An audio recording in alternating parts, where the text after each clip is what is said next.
Miners and cofactor निकालने में बहुत ही सिंपल सा एक डिफरेंस है। जैसे मैंने कोई मैट्रिक्स ले लिया ए, अब अगर हमें माइनर निकालना है फॉर एनी एलिमेंट लाइक 1 2, और सेम के लिए हम कोफैक्टर निकालेंगे 1 2 का, तो माइनर के लिए क्या होगा 1 2, पहले पोजीशन देखेंगे, first row second column, first row second column, इस एलिमेंट के लिए हमें निकालना है माइनर। तो हम क्या करेंगे, इस रो के सारे एलिमेंट को कैंसिल, इस कॉलम के, इस रो के और इस कॉलम के सारे एलिमेंट को कैंसिल, लेफ्ट टॉप से स्टार्ट करेंगे। 4 into one is 4 minus minus 18, तो ये बन गया हमारा 4 प्लस 18 विच इज 22। अब को फैक्टर की बात करें तो ये होगा -1 to the power i plus j into minor of 1 2। अब ये आई जे क्या है, रो और कॉलम की position, first row second column, so 1 plus 2 into 22। जब इसे सॉल्व करेंगे ये आएगा -1 की power 3 which will give you -1 into 22, so the answer is -22। तो माइनर और कोफैक्टर निकालने में सिर्फ साइन का फर्क है।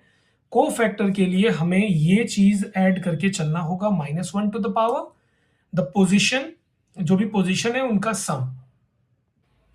बहुत ही ज्यादा इंपॉर्टेंट क्वेश्चन है ये एग्जामिनेशन पॉइंट ऑफ व्यू से। मैट्रिक्स को यूज करके तीन इक्वेशंस को सॉल्व करके हमें तीन वेरिएबल निकालने होते हैं, तो हमें इसके लिए तीन मैट्रिक्स यूज करेंगे। मैट्रिक्स क्या लेंगे वो देखते हैं। हम बोलेंगे लेट ए इक्वल टू, ए जो होगा वो हमारा 3 इंटू 3 मैट्रिक्स होने वाला है, जिसमें कोएफिशिएंट्स लिखेंगे। यहाँ 1 एक्स का कोएफिशिएंट है, 1 वाई का कोएफिशिएंट 2 है, ये -3। नेक्स्ट में आएगा हमारा 2 3 2, यहाँ आ जाएगा 3 माइनस -3 और -4। ये लिखने के बाद हमें क्या करना है, और भी दो चीजें इसमें आएंगी। एक मैट्रिक्स आएगा बी, बी में जो एलिमेंट होंगे वो होंगे हमारे राइट साइड के एलिमेंट, -4 2 और 11। सिमिलरली एक और एक्स आएगा हमारा, जिसमें वो तीन वेरिएबल जो इस क्वेश्चन में यूज हो रहा हमारा, which is x y and z. हमने एक फॉर्मूला पढ़ा है, फॉर्मूला है x equal to A inverse B. अब जो हमारा वर्क होगा that is for finding A inverse. A inverse के लिए भी हमने फॉर्मूला पढ़ा है कि ए इनवर्स जो होता है वो होता है 1 upon determinant of A into adjoint of A. अब जो कैलकुलेशन डिपेंड करेगी एडजॉइंट ऑफ ए कितनी एक्यूरेसी से आप निकाल सकते हैं। उससे पहले हम निकालेंगे determinant of A. Determinant of A निकालने के लिए किसी भी रो या कॉलम के रिस्पेक्ट में आप इसे ओपन कर सकते हैं। मैं फर्स्ट रो के लिए कर रहा हूं, सो 1 ब्रैकेट में हम क्या करेंगे, इसे हटा के -12 -6, तो ये हो गया +6। यहाँ नेगेटिव का साइन आएगा, 2 आएगा, 2 लिया हमने तो ये कैंसल आउट हो जाएगा, -8 -6 -8 -6, और तीसरा जो आएगा हमारा वो आ जाएगा -3। ब्रैकेट में आ जाएगा हमारा क्या, ये कैंसल हो जाएगा, -6 -9 -6 -9। तो हमारा ये क्या बनेगा, ये हो जाएगा हमारा -6 -2 इंटू -14 -3 इंटू -15, तो ये बना -6 +28 +45। हम जब इसे सॉल्व करेंगे तो ये बन जाएगा हमारा -6 +73, ये आएगा हमारा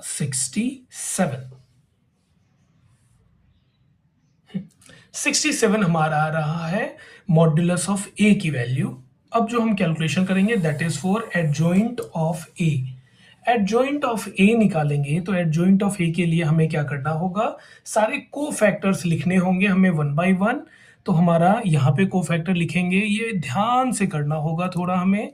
A11 A12 A13, similarly A21 A22 A23 A31 A32 A33 हम निकालेंगे। तो 1 के लिए हमारा क्या हो जाएगा, 1 के लिए होगा ये -12 प्लस 6, ये आ गया हमारा -6। हम निकालेंगे 2 के लिए, तो 2 के लिए होगा हमारा -8 -6, ये हो गया -14। हम -3 के लिए निकालेंगे, तो -3 के लिए क्या हो जाएगा, ये कैंसिल -6 -9 -15। इस 2 के लिए निकालेंगे, ये कैंसिल ये आ गया हमारा -8 -9 -17। इस 3 के लिए निकालेंगे तो ये आया हमारा -4 प्लस 9, ये आ गया 5।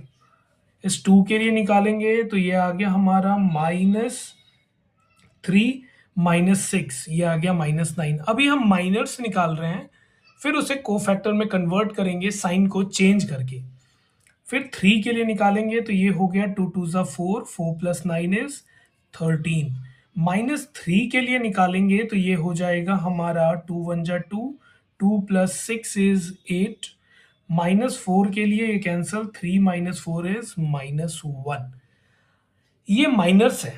अब इसको कोफैक्टर में कैसे चेंज करेंगे हम, तो कोफैक्टर के लिए हमें क्या करना होता है कि जहां भी इनका सम ऑड बन रहा हो उसका साइन चेंज कर दो। तो यहां पे चेंज होगा, यहां पे चेंज होगा, यहां हो जाएगा चेंज, और यहां पे चेंज हो जाएगा। अब जब बात करें हम एडजॉइंट ऑफ ए लिखने की, तो हमें इन सारे कोफैक्टर्स को ट्रांसपोज करके लिखना होगा। जैसे ये फर्स्ट कॉलम है, so this becomes first row. -6, यहाँ आ गया हमारा 17, यहाँ आ गया 13।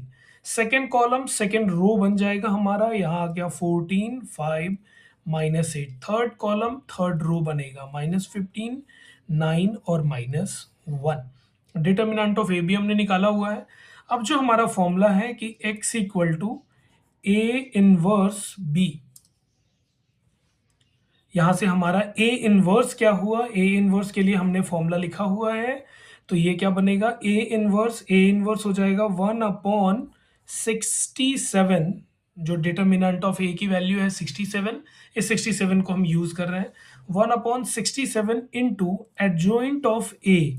एडजॉइंट ऑफ ए हमारा यही है -6, 17, 13, 14, -15, 5, 9, -8, -1 इंटू बी। बी हमने लिया था क्या, -4 to 11। तो ये हो जाएगा -4, ये हो जाएगा 2 और ये हो जाएगा 11। अब जब हम इसे सॉल्व करेंगे तो 1/67 हमारा बाहर होगा, और ये क्या बनेगा सॉल्व होके, तो ये है 3 रोज और 1 कॉलम। इसका मतलब जो हमें मैट्रिक्स मिलने वाला है वो मिलने वाला है 3 रोज का, और कॉलम 1 होगा। इसका मतलब मैट्रिक्स कुछ ऐसा दिखेगा, 1 2 और 3। तो हम इसे सॉल्व करने वाले हैं। फर्स्ट रो को फर्स्ट कॉलम से मल्टीप्लाई, तो -6 into -4 is 24 plus 34 plus 143। Second row को सेकेंड कॉलम से, तो ये हुआ -56 प्लस 5 2 ज़ा 10 -88। सिमिलरली थर्ड रो को फर्स्ट कॉलम से, तो -15 इंटू 4 इज 60, 15 4 ज़ा 60 प्लस 18 -11। तो ये हमारा क्या आया, ये आ गया हमारा 1/67। और रो में क्या आ जाएगा हमारा, इनको ऐड करेंगे, 4 4 8 8 3 11 1 1 कैरी फॉरवर्ड हो गया हमारा। तो हमारा क्या हो जाएगा, 3 2 5, 5 plus 1 is 6, 6 plus this is 20, 201। Similarly जब हम इसको सॉल्व करेंगे तो ये क्या आ जाएगा हमारा सॉल्व होके, -88 को हम ऐड कर देंगे -46 के साथ, तो आ जाएगा 134, माइनस का 134। और जब हम इसे सॉल्व करेंगे तो ये हमारा आ रहा 67। अब जो x है हमारा उसको पुट कर देते हैं। x हमारा क्या है, x है x y z, और इस 67 से सबको डिवाइड करेंगे तो हमारा आ जाएगा यहाँ 67 3 जा -2 जा और 1 जा। देयरफॉर वी कैन से कि x equal to 3 y equal to -2 and z equal to 1। यही है हमारा final answer for the values of A B and C. और हमने देखा कि हम कैसे मैट्रिक्स को यूज करके इसे कैलकुलेट कर सकते हैं। अगर इस टाइप के क्वेश्चन में दो मैट्रिक्स का प्रोडक्ट हमें फाइंड करना होता है तो वो किसी एक खास पर्पस से गिवन होता है। हम क्या करते हैं, पहले अपने मैट्रिक्स को लिखेंगे। तो हमने लेट किया ए में क्या हो जाएगा हमारा 1 -1 और 2। बी में हमारा हो जाएगा 0 2 और -3। सी में हो जाएगा 3 -2 और 4। बी मैट्रिक्स जो हम लेंगे वो हो जाएगा हमारा राइट साइड के एलिमेंट विच इज 1 1 2। और जो हमारा एक्स मैट्रिक्स होगा वो हो जाता है हमारा जो भी वेरिएबल्स हैं that is x y z. अब जब हम इसका प्रोडक्ट फाइंड करेंगे ना, तो इसका जो प्रोडक्ट होगा वो बिल्कुल ही ऐसा होने वाला है। आप चाहे करके देख लेना। 1 -1 मतलब एग्जाम में जब आए तो बिल्कुल करना है, इसे शो भी करना होगा अगर उन्होंने बोला है फाइंड करने तो।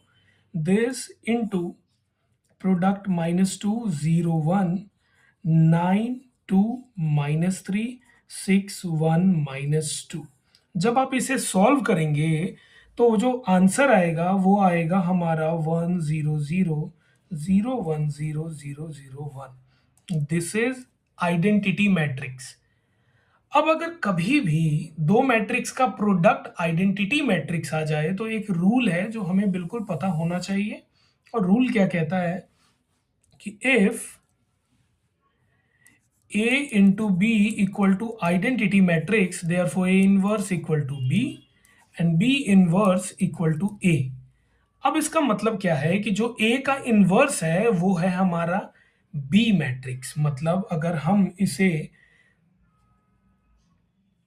A और इसे B बोल लें फिर इस मैट्रिक्स को हमें C बोलना पड़ेगा क्योंकि B हम ऑलरेडी यूज कर रहे हैं। तो ये A है और अगर इसे हमने B बोल दिया तो जो A इनवर्स है हमारा वो क्या हो गया, B मैट्रिक्स हो गया। अब डायरेक्टली हम यहाँ यूज कर सकते हैं x equal to A inverse C हो जाएगा क्योंकि ये मैट्रिक्स हमने C लिया है। A इनवर्स क्या है हमारा विच इज B, तो हम ले लेंगे direct -2 0 1 9 6 2 1 -3 -2। A inverse into C है हमारा 1 1 2। अब जब हम इसका प्रोडक्ट करेंगे तो हमारा क्या आने वाला है, 3 कॉलम्स आएंगे, सॉरी 3 रोज आएंगे, 1 कॉलम आएगा। तो मल्टीप्लाई करेंगे तो क्या हो रहा है, ये -2 प्लस 0 प्लस 2।